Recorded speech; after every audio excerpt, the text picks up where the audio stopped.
Indian रुपया लगातार गिर रहा है। The Indian rupee has slumped to fresh record lows this week. The rupee touched an all-time low in currency. The Indian rupee has hit a new milestone and it's not comfortable. लेकिन क्यों? क्या इसके पीछे नेताओं की गलती है? क्या कोई बहुत बड़ा खतरा हमारे देश पर मंडरा रहा है? ऐसा खतरा जो हमारे देश की इकोनॉमी को मार सकता है।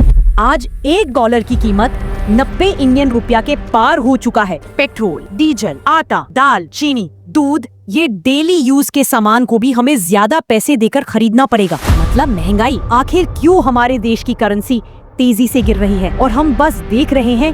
क्या हम इसे रोक नहीं सकते हैं? क्या हमारा रुपया अमेरिकी डॉलर जितना ताकतवर नहीं बन सकता है?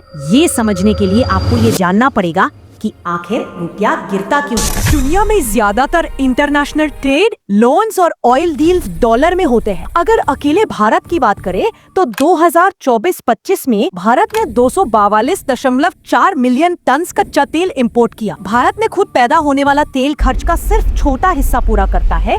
बाकी लगभग 9 में से 8 हिस्सा बाहर से इंपोर्ट पर निर्भर रहता है। पिछले कुछ सालों में यूएस ने इंटरेस्ट रेट्स बढ़ाया और जैसे ही इंटरेस्ट रेट बढ़ा, फॉरेन इन्वेस्टर्स ने पैसा इंडिया से निकालकर अमेरिका में लगा दिया। डॉलर मजबूत और रुपी कमजोर, लेकिन अमेरिकी डॉलर अब भी वर्ल्ड की सबसे डोमिनेंट करेंसी है। 2025 के डेटा के अनुसार डॉलर इंटरनेशनल ट्रांजैक्शंस का लगभग 89% हिस्सा है, चाहे वो ट्रेड सेटलमेंट हो, लोन्स हो या क्रॉस बॉर्डर पेमेंट्स।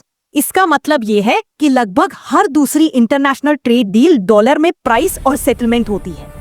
डॉलर को इतना बड़ा रोल इसलिए मिलता है क्योंकि ये सबसे स्टेबल और ग्लोबली एक्सेप्टेड करेंसी मानी जाती है। लेकिन बस यही कारण नहीं है। स्टॉक मार्केट में फॉरेन इन्वेस्टर्स बड़ा रोल निभाते हैं। जब उन्हें प्रॉफिट चाहिए, वे पैसा इंडिया में डालते हैं।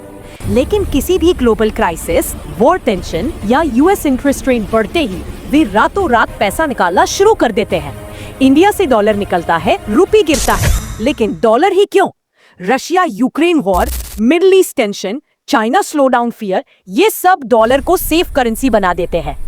इन्वेस्टर्स रिस्की कंट्री से पैसा निकालकर डॉलर में शिफ्ट हो जाते हैं और भारत भी इससे बच नहीं पाता। लेकिन रुपया कैसे गिरता है? करेंसी की कीमत सिंपल मैथ पर चलती है, डिमांड और सप्लाई।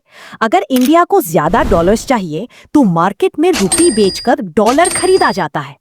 रुपी की सेलिंग बढ़ती है, वैल्यू गिरती है। डॉलर की डिमांड बढ़ती है, वैल्यू बढ़ती है। आरबीआई कभी कभी रुपी को बचाने के लिए अपने पास रखे डॉलर्स बेचता है, लेकिन ये प्रोसेस लिमिटेड है क्योंकि इंडिया के पास अनलिमिटेड डॉलर रिजर्व्स नहीं है। इसलिए आरबीआई सिर्फ थोड़े समय के लिए गिरावट रोक पाता है। Psychological effect, market sentiment. जब न्यूज़ फैलती है कि रुपी गिर रहा है, इन्वेस्टर्स पैनिक करते हैं। पैनिक से मार्केट में बेचने का दबाव बढ़ता है। ये दबाव रुपी को और गिरा देता है। रुपया को कैसे संभाला जा सकता है? अगर इंडिया ज्यादा बेचने लगे और कम खरीदने लगे तो कंट्री में डॉलर्स का फ्लो बढ़ेगा। IT services, manufacturing, electronics, pharma, in sectors का एक्सपोर्ट बढ़ाना रुपी को स्ट्रॉन्ग कर सकता है। लेकिन इसमें गवर्नमेंट की भी हेल्प लगेगी। इंडिया जितना कमाता है उससे ज्यादा खर्च करता है। इसे कहते हैं करंट अकाउंट डेफिसिट। डेफिसिट जितना बढ़ेगा, रुपी उतना कमजोर होगा क्योंकि फर्क पूरा करने के लिए एक्स्ट्रा डॉलर्स चाहिए। स्टेबल पॉलिसीज और लो इन्फ्लेशन। जितनी स्टेबल गवर्नमेंट पॉलिसीज होंगी उतना ग्लोबल इन्वेस्टर्स का भरोसा बढ़ेगा। इन्फ्लेशन कम होगा, इकोनॉमी स्टेबल होगी और रुपी नेचुरली ऊपर उठेगा। लेकिन सवाल अब भी वही है, क्या हम इस गिरावट से बाहर आएंगे या और इसमें गिरते रहेंगे? अगर ऐसे ही चलता रहा तो वो दिन दूर नहीं जब $1 की कीमत 150 से 200 रुपए देखने को मिले। ये कहानी है इंडिया की इकोनॉमी, हमारे इंपोर्ट्स, हमारे एक्सपोर्ट्स और दुनिया की बदलती पॉलिटिक्स की।